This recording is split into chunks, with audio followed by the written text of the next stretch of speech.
Tonight, we toast a man the nation knows. Everyone knows Broadway Jeddie.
Past their bedtime. We got from Alex Cohen. We got notes from Norman King. And tonight we've got a show in honor of young Jed Bernstein, one of advertising's future CEOs. They propose Broadway Jeddie Rose. Now, Jed Bernstein was born March 27, 1953. Feet first. Doctor's Hospital in New York City.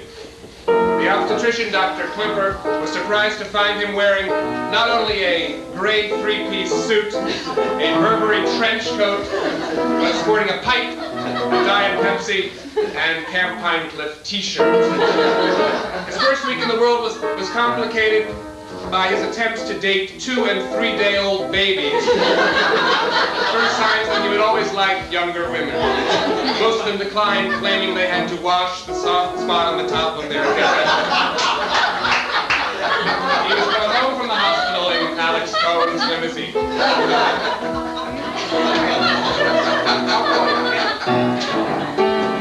Jed learned to walk rather quickly, but chose instead to carry himself around a black leather bag. He also carried in that bag tobacco, a fancy lighter, and $2,000 Saturday Night Live tickets.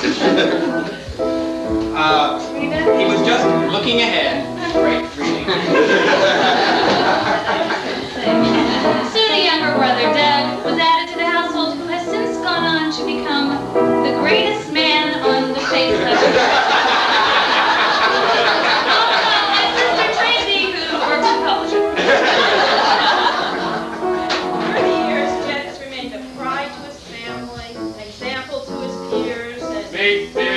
Oh, whoops, there's the limo. We'll hurry, Jed. That's it. Now tonight we're singing of you, so tonight will be real hot. And to show you that we love you, we'll embarrass you a lot. You prefer a black tie mash with fancy clothes. That's how it goes.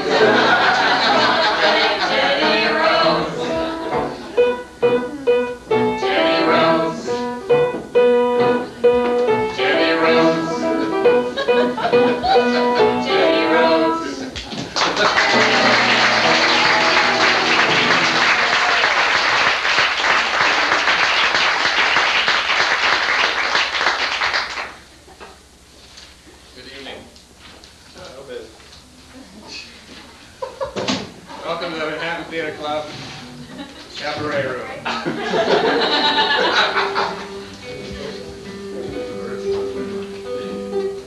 We're going to tell you stories about a man named Jed, about whom so much has already been said. Now we prove that the legend still grows. About the lovable executive of Broadway Jeddie Rose. The first thing you know, Jed was a little boy. His parents he'd amuse and his brother he'd annoy. Now let's hear of the happy history. Let's introduce all the Bernstein family. Mom and Dad, Tracy, me.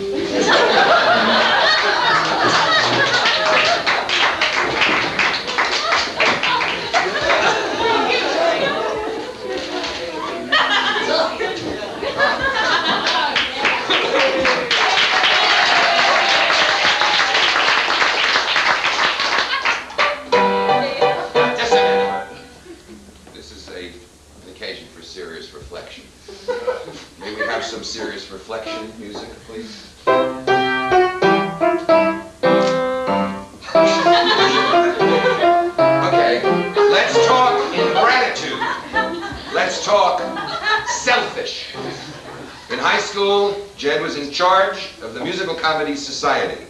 Did he let us perform? No. In college, he was president of 10 players. Did he let us perform? No. Producer of the NBA Follies at Yale. Did he let us perform? No. No. And you didn't see us up there at the Ogilvy Christmas show. Fortunately, Manhattan Theater Club recognizes talent.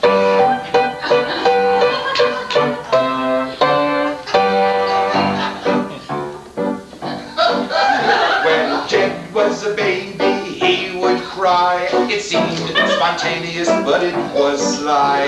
As if to say, I'm cute as a pup, and I will scream a lot if you don't pick me up. We picked him up so frequently that now he is a pick-me-up at Ogilvy. So frequently, now he is a pick-me-up at Ogilvy.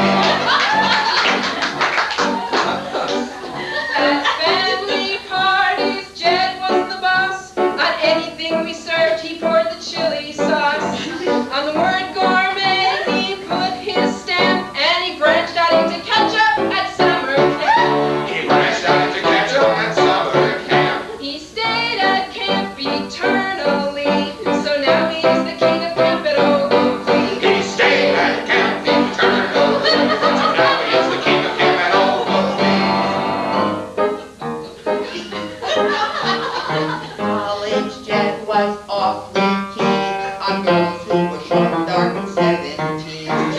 Fickle taste, you must not laugh. Today is short and dark and 17 and a half. Today is short and dark at 17 and a half. That sense of strong consistency makes the dollars and cents not work. That sense of strong consistency makes the dollars and cents at Ogilvy. Now add Biggie's on, wherever you may work, we don't want you to think our Jed's a jerk. Likes big restaurants and little cars. And Alex, you know who keeps calling with 100 stars. And next thing's Jed is 100 stars. So smoke a pipe and hide the family, and you too can VP all over Ogilvy. So smoke a pipe and hide the family, and you too can VP all over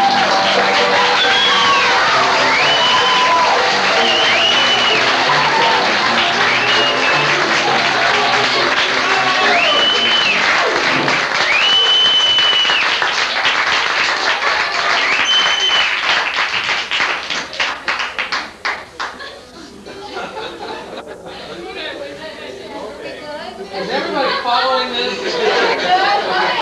We're way ahead of you. Settle down. Now, let's hear some more about Jed as a kid. Wait. The last song.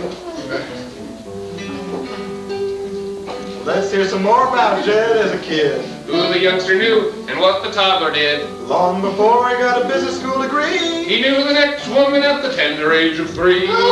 She was older. Welcome, Miss Ruth Berkman.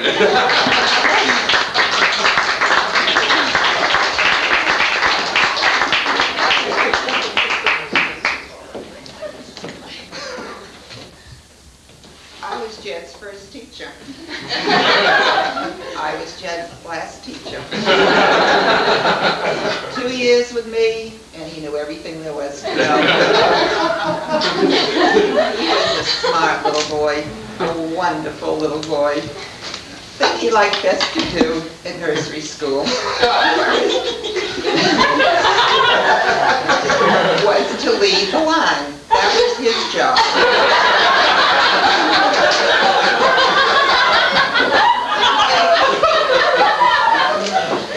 Thinking about that, I know why now.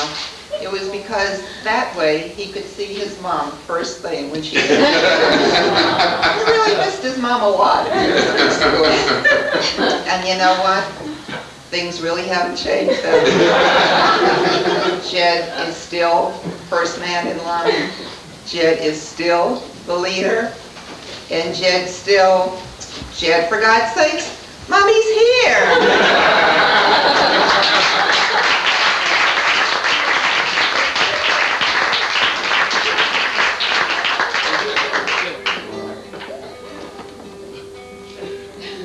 Here's another guest the occasion brings. He also taught Jed, but in more suggestive veins. He explained the difference between a bird and a bee. He's the godfather, and he's called Charlie.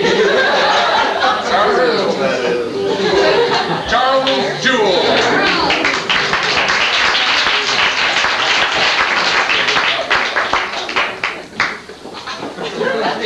Being a godfather is like getting in on a pass. But it's great to be here for Jed's 10th birthday. He's a lot more precocious than you think, because I took Vicky earlier and he can't be older than that. Jed at an advanced stage for us both. He was about 60 pounds, 5 feet tall, and 10 years old, and all the rest is love. Well, Fanny Douglas, but I promise not to be tasted. Anyway, knowing Jed, knowing the Bernsteins, and getting a lot of lamb chop dinners, and watching the kids grow up, Douglas mysteriously, and Tracy to an age where she would interest people like me.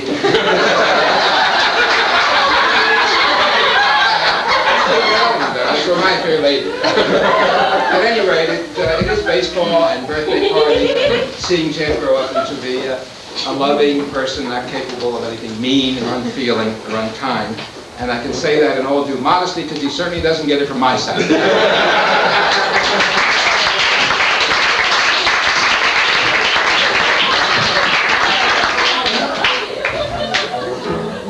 Everybody. Color, where are we? Here we are. Sorry. Color war, Jed always was a champ. He always loved everything that's very camp. From short little women, he never did refrain. So he spends his summers with 200 up in Maine. Not whole summers, just weekends.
Kiss them all till they kick and fight.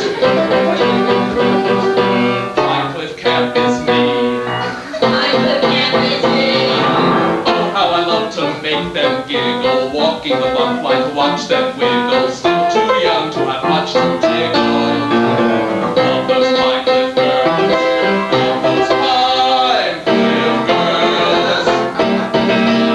Oh, how I love How we love to giggle, walk by Jed in his shorts and wiggle. Don't understand what he means by jiggle. Three little Pinecliff girls. Three little Pinecliff girls.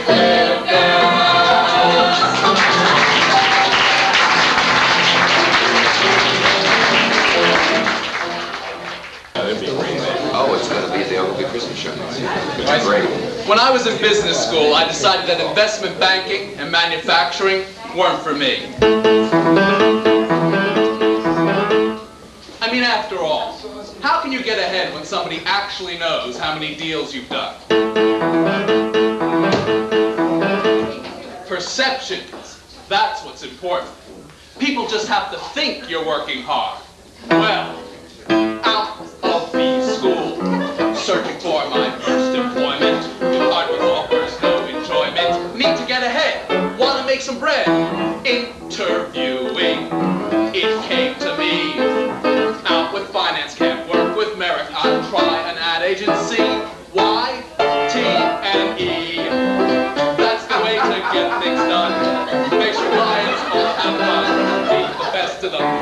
rest of them, T and E.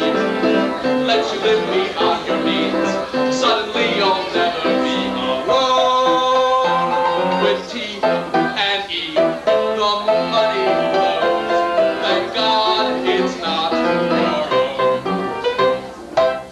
The only part that's ever been hard is deciding gold or green card. Work at Amex isn't really too demanding. Still needs time for party planning. Account group brunches, Norman lunches. Back to Amex from 2 to 4. Then I call the coast talk an hour at most. 5 and I'm out the door. How? T and E. I got tickets for tonight. Show some girl, I'll treat her right. Not a client, but friend that's buying it. T and E makes you leader of the pack. Gets you lots of notice from the press. In stores, in bars, in limo cars, in candy tints and ass. Have you heard it? Jeddie's back in town. Give me house seats and reservations. My clients are coming round for T and E. Orchestra, not balcony. Nothing is too good for me. Take them someplace neat. I've got 20 seats. T and E.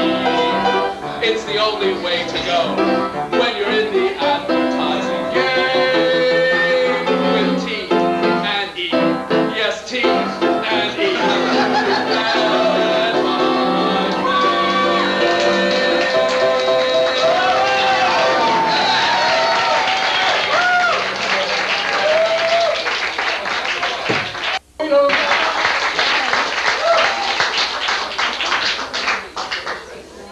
Is that Broadway Jeddie? Alexander Cohen, nice to meet you. Call me Alex. I understand you want to get into the business. You're not so sure. Listen up. Well, the next thing you know, old Jed's a new VP. He's moving up in the executive Grand Prix. But he wants to go where he thinks the action is and get into the theater and the world of showbiz.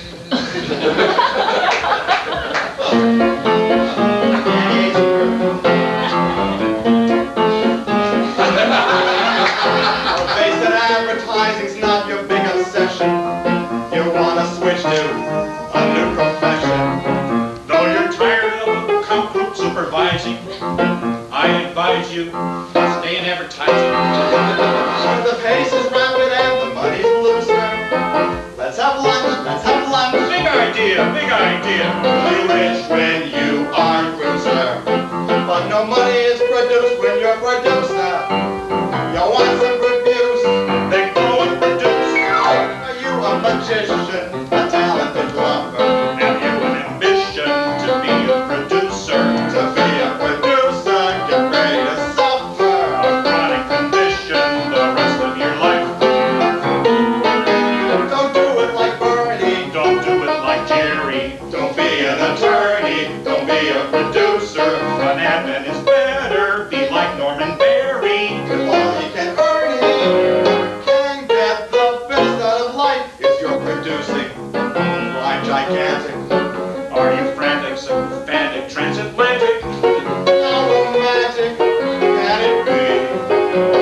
Look at the miserable they are at MTC. So listen to man, And listen to Alex. or Norman or Franny. Don't be a producer, a famous producer. When you're a producer, the unions rob you blind. The critics are unkind. You put on shows like Prime and go produce. See what you Be a find. producer, be a producer. You will quickly go right out of your business school train at Yale. Bye.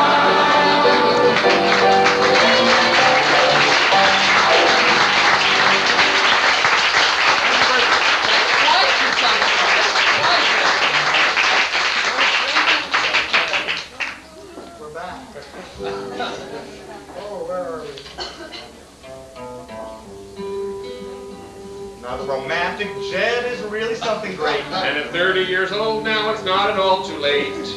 This man's as social as a bachelor ought to be. His current hot romances are now what we will see.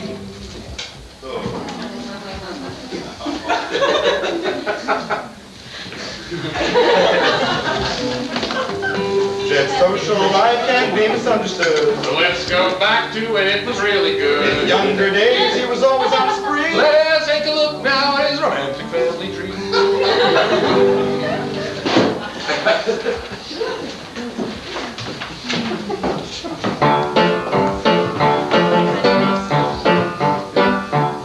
First there was Rachel of Fieldston, Maine. He sent her flowers in 7th grade. And Hannah Short's child was sort of nice, but she ran away to our house twice.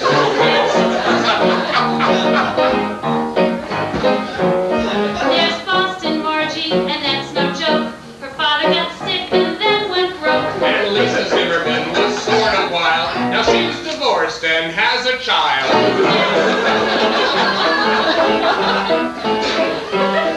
A never-ending host of names. That Scarsdale hussy Linda Kane. Well, Amy Clark would never please, and our favorite Catholic, Anne Louise.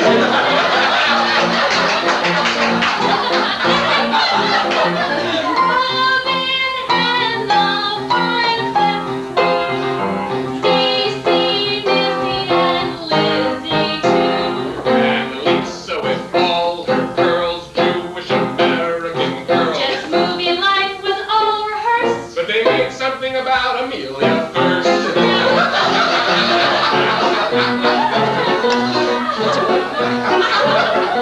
We thought Jed could live in peace. Sorry, but then he dated Vicky Race. The guy will never be alone when he lives on from Arizona. Who's next?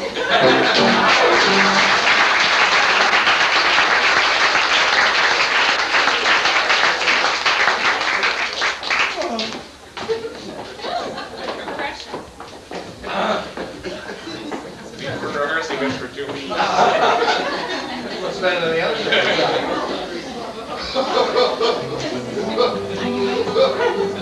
We've told you a story about a man named Jed. We've let it out, now make sure it doesn't spread. Just one more triumph we thought you ought to see. And we'll use it to make a triumphant finale.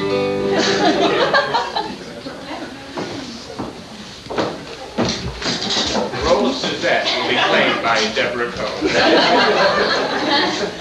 Suzette, you and I are much funnier than Jed's little brother. Why does he have to write this part of the show with us? I know how you feel, but let's do Jed a favor. After all, he was our director. By the way, I decided not to appear at Carnegie Hall because I couldn't play Lucille's part. Well, I wanted Skip Alaco's part. He was very funny. I'm not talking about the show. Oh, hello, ladies. Oh, shut up. Why don't you just rate the music like you're supposed to? I don't care if you are, Jed. Now, wait a second. Jed's been very nice to you. Yeah, sure. I've been sick for months. Did he ever send me a limousine or introduce me to Cynthia Gregory? Well, I brought the lyrics to the finale. Oh, these weren't supposed to be funny. Were they? No! I thought something sentimental this time. I don't believe a word of this. Katie, we'll have to come up with some funny punchlines. That's my middle name. Can we just try it? You want us to sing? Well, you start, and then as a surprise, other people will come up on the stage and join in like it's part of the sketch. Okay, good idea. Oh, wait a second.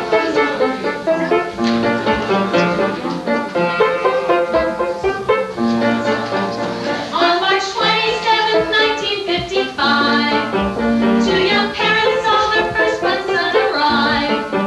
And though the Beverly Hillbillies weren't around, they wish they had a son, and they had one named Jeddie. It all happened 30 years ago tonight, and that baby you should know turned out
throw, throw, throw. Put on a Christmas show, show, show. And you gotta get the finest guy I know. And that means you go to a guy named Jeddie.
Let me help you up.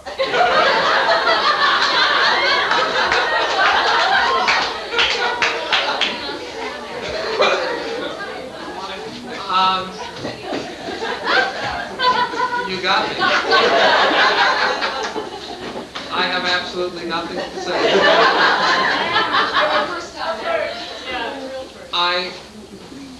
This is unbelievable. This is absolutely unbelievable. I am the hardest person in the world to surprise because I usually plan the surprise. So this is astounding. And I just called the Manhattan Theater Club this afternoon to complain because they had done me for a pledge that I supposedly made. And I said, I'm not sending the money. Well, I feel very badly. I also have spent all 5 years I've been at Ogilvy trying to convince Brendan that this myth about my spending lots of money was a myth. And I had thought I was making progress. Apparently not. Okay, Brendan didn't come. That's right.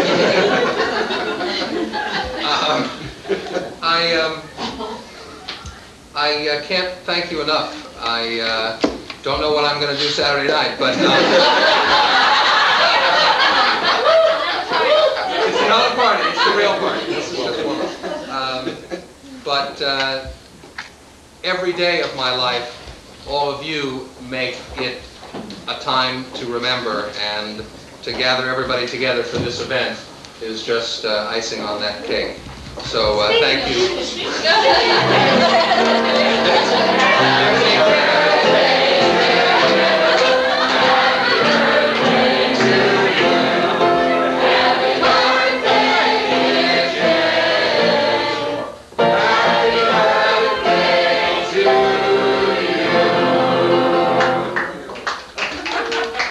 This, I can't tip the score, but it says 30 love, what a score. Get it? It's a tough crowd. Sound like it was.